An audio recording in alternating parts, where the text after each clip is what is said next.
नमस्कार। दोपहर समाचार में आपका स्वागत है।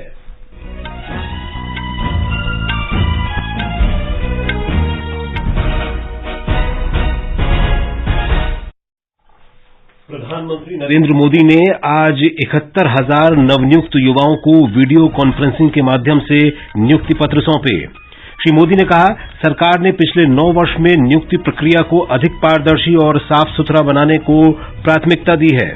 कर्नाटक में नया मुख्यमंत्री चुनने के प्रयास तेज। कांग्रेस नेता डीके शिवकुमार दिल्ली पहुंचे। केंद्रीय अन्वेषण ब्यूरो की जमीन के बदले नौकरी मामले में दिल्ली और पटना सहित 9 स्थानों पर छापेमारी। केंद्रीय मंत्री एल मुरुगन ने कहा, भारत कान फिल्मोत्सव में वसुधैव कुटुंबकम की भावना के साथ समृद्ध संस्कृति का प्रदर्शन करेगा। और आईपीएल क्रिकेट में आज लखनऊ में मुंबई इंडियंस का मुकाबला लखनऊ सुपर जायंट्स से।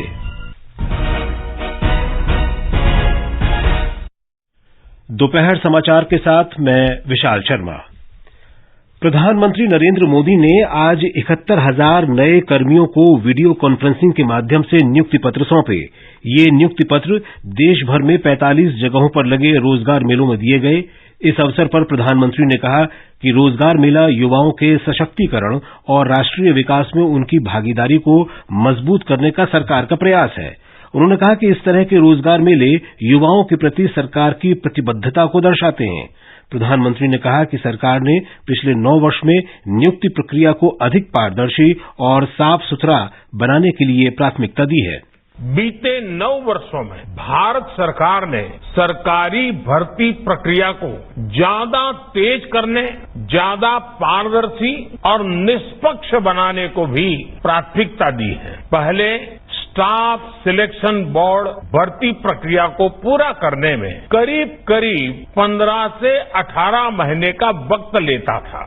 आज ये प्रक्रिया 6 से 8 महीने में पूरी हो जाती है। श्री मोदी ने बताया कि अब रिक्त पदों के लिए आवेदन करने और परिणाम प्राप्त करने की पूरी प्रक्रिया ऑनलाइन हो चुकी है। प्रधानमंत्री ने कहा कि पिछले 9 वर्ष में देश में रोजगार के अवसर बढ़ाने की ओर सबसे ज्यादा ध्यान दिया गया है। उन्होंने ये भी कहा कि आधुनिक बुनियादी ढांचे का निर्माण करना हो या ग्रामीण विकास, सरकार की हर योजना और नीति युवाओं के लिए रोजगार पैदा करने का काम कर रही है। भारत सरकार की हर योजना युवाओं के लिए रोजगार के नए अवसर बना रही है। इस साल के बजट में भी कैपिटल एक्सपेंडिचर के लिए 10 लाख करोड़ रुपए तय किए गए। इस राशि से देश में नए हाईवे बने हैं, नए एयरपोर्ट, नए रेल रूट, नए पुल, अनगिनत ऐसे आधुनिक इंफ्रास्ट्रक्चर के निर्माण से भी देश में लाखों नए रोजगार बने हैं। प्रधानमंत्री ने कहा कि पिछले 9 वर्ष में रोजगार की प्रकृति भी बड़ी तेजी से बदली है और बदली हुई परिस्थितियों में युवाओं के लिए नए क्षेत्र उभरे हैं। केंद्र सरकार निरंतर इन क्षेत्रों में युवाओं की मदद के लिए काम कर रही है। इन 9 वर्षों में देश ने स्टार्टअप कल्चर की नई क्रांति देखी है। 2014 में देश में जहां कुछ 100 स्टार्टअप थे, वहीं इनकी संख्या आज 1 लाख स्टार्टअप तक पहुंच रही है। और अनुमान ये है कि इन स्टार्टअप ने कम से कम 10 लाख युवाओं को रोजगार दिया है। मुद्रा योजना के संबंध में प्रधानमंत्री ने कहा कि इस योजना के अंतर्गत 23 लाख करोड़ रुपए का भुगतान हुआ है और इस योजना ने अप्रत्याशित रूप से उद्यमिता और रोजगार को बढ़ावा दिया है। इस अवसर पर केंद्रीय कार्मिक, लोक शिकायत और पेंशन कार्य मंत्री डॉक्टर जितेंद्र सिंह ने कहा कि ये नियुक्तियां केंद्र सरकार के विभिन्न मंत्रालयों और विभागों में की गई हैं। ये नियुक्तियां सरकार के भिन्न विभागों एवं मंत्रालयों में की जा रही हैं, जैसे कि ministry of defence, ministry of home affairs, department of atomic energy, department of school education, department of higher education.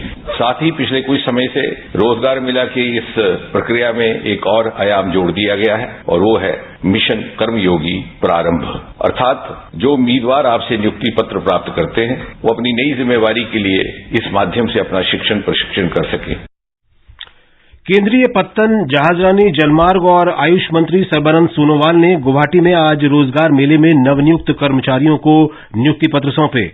इस अवसर पर उन्होंने कहा कि पिछले 9 वर्ष में प्रधानमंत्री नरेंद्र मोदी ने ऐसी कई बड़ी पहल की हैं जिनके कारण भारत विश्व में प्रभावशाली राष्ट्र बन गया है। मध्य प्रदेश में रोजगार मेला भोपाल, जबलपुर और रतलाम में आयोजित किया गया। राजधानी भोपाल में आयोजित कार्यक्रम के दौरान 241 युवाओं को नियुक्ति पत्र सौंपे गए। केंद्रीय नागर विमानन और इस्पात मंत्री ज्योतिरादित्य सिंधिया ने समन्वय भवन में युवाओं को नियुक्ति पत्र प्रदान किए। इस अवसर पर उन्होंने कहा कि युवाओं को ये नहीं सोचना चाहिए कि वे नौकरी करने आ रहे हैं, बल्कि उन्हें ये सोचना चाहिए कि वे भारत माता की सेवा करने आ रहे हैं। केंद्रीय सामाजिक न्याय और अधिकारिता मंत्री डॉक्टर वीरेंद्र कुमार ने जबलपुर में 250 युवाओं को नियुक्ति पत्र दिए। केंद्रीय सहकारिता राज्य मंत्री बीएल वर्मा ने रतलाम में 165 नवनियुक्तों को नियुक्ति पत्र प्रदान किए। ये समाचार हमारी वेबसाइट newsonair.com/hindi और हमारे mobile app news on AIR पर भी उपलब्ध हैं। दोपहर समाचार में आपका फिर स्वागत है। कर्नाटक के नए मुख्यमंत्री के चयन के लिए राजनीतिक गहमागहमी जारी है। इस पद के 2 प्रबल दावेदार सिद्धरमैया और डीके शिवकुमार कांग्रेस नेतृत्व के साथ विचार विमर्श के लिए दिल्ली में हैं। शिवकुमार पार्टी आलाकमान के बुलावे पर आज दोपहर दिल्ली पहुंचे, वहीं सिद्धरमैया कल से ही राष्ट्रीय राजधानी में हैं। कर्नाटक विधानसभा चुनाव में कांग्रेस को स्पष्ट बहुमत के बावजूद मुख्यमंत्री को लेकर अभी स्थिति स्पष्ट नहीं है। 224 सदस्यों वाली कर्नाटक विधानसभा में कांग्रेस ने 135 सीटें जीती हैं। पार्टी के केंद्रीय पर्यवेक्षकों ने कल कांग्रेस अध्यक्ष मल्लिकार्जुन खड़गे को नवनिर्वाचित विधायकों के विचारों से अवगत कराया। पार्टी सूत्रों के अनुसार श्री खड़गे अंतिम निर्णय की घोषणा करने से पहले सोनिया गांधी, राहुल गांधी और प्रियंका गांधी वाड्रा से विचार विमर्श करेंगे। रविवार को बेंगलुरु में कर्नाटक कांग्रेस विधायक दल की बैठक में पारित एक पंक्ति के प्रस्ताव में कांग्रेस अध्यक्ष मल्लिकार्जुन खड़गे को विधायक दल का नया नेता चुनने के लिए अधिकृत किया गया था। केंद्रीय अन्वेषण ब्यूरो ने जमीन के बदले नौकरी मामले में राष्ट्रीय जनता दल के प्रमुख लालू प्रसाद यादव के करीबी राज्यसभा सांसद प्रेमचंद गुप्ता के दिल्ली और विधायक किरण देवी के पटना आवास पर छापेमारी की है। सीबीआई बिहार के पटना और भोजपुर, दिल्ली, गुरुग्राम और नोएडा समेत 9 जगहों पर छापेमारी कर रही है। दिल्ली में जिन ठिकानों की तलाशी ली जा रही है वे प्रेमचंद गुप्ता से जुड़े हैं, जबकि बिहार में किरण देवी और उनके पति व पूर्व विधायक अरुण यादव से जुड़े हुए हैं। यूपीए सरकार में 2004-2009 के दौरान तत्कालीन रेल मंत्री लालू प्रसाद यादव के कार्यकाल से जमीन के लिए नौकरी घोटाला हुआ था।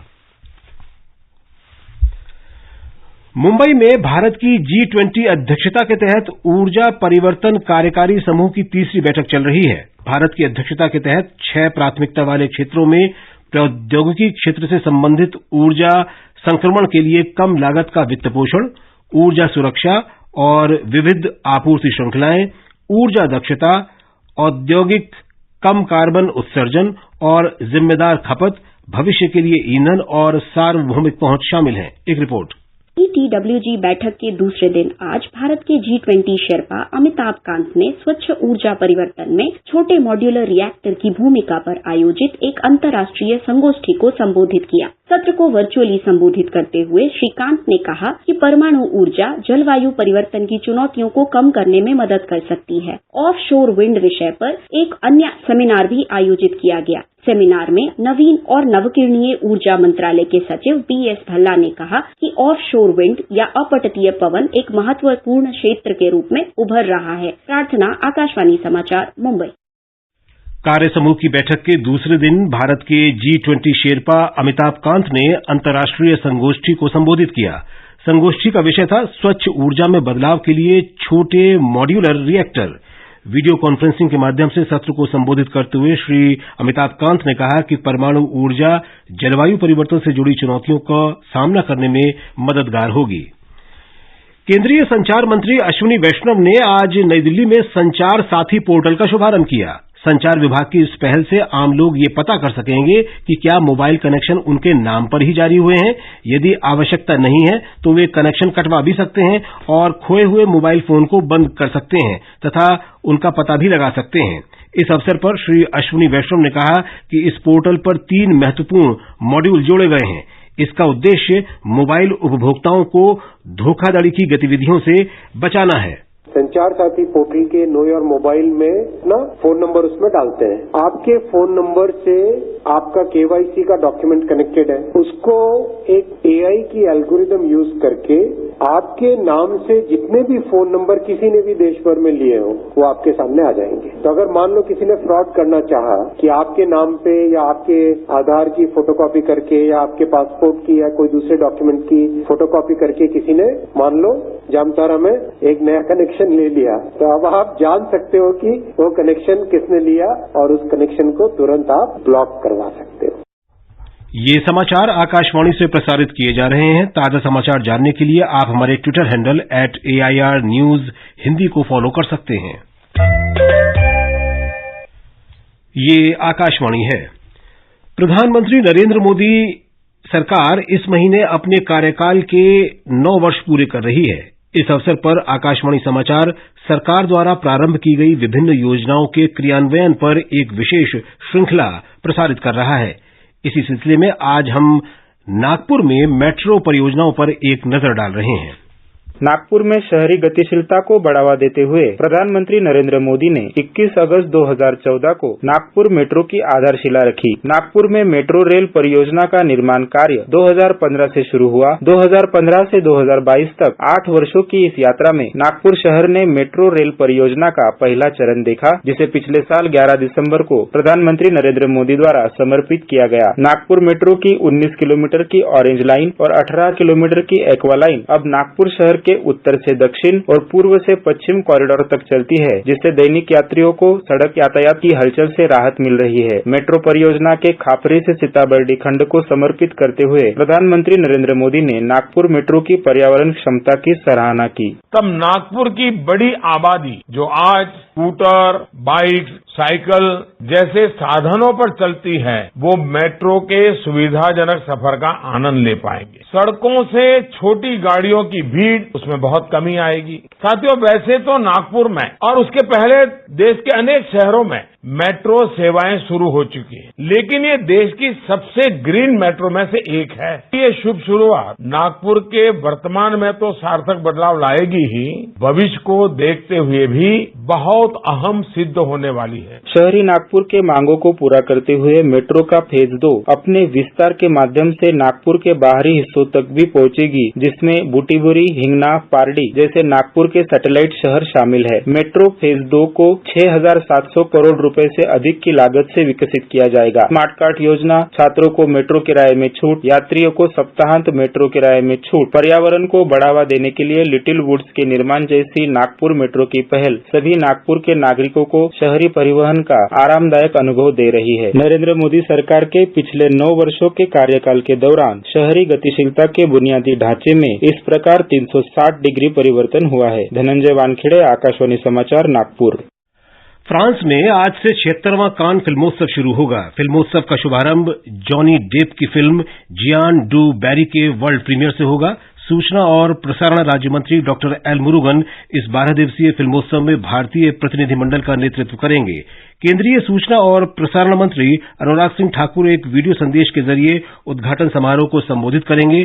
कान फिल्मोत्सव से पहले सूचना और प्रसारण राज्य मंत्री डॉक्टर मुरुगन ने कहा है कि कान फिल्मोत्सव में भारत वसुधैव कुटुंबकम की भावना के साथ भाग लेगा और सशक्त, रचनात्मक अर्थव्यवस्था के साथ अपनी समृद्ध संस्कृति का प्रदर्शन करेगा।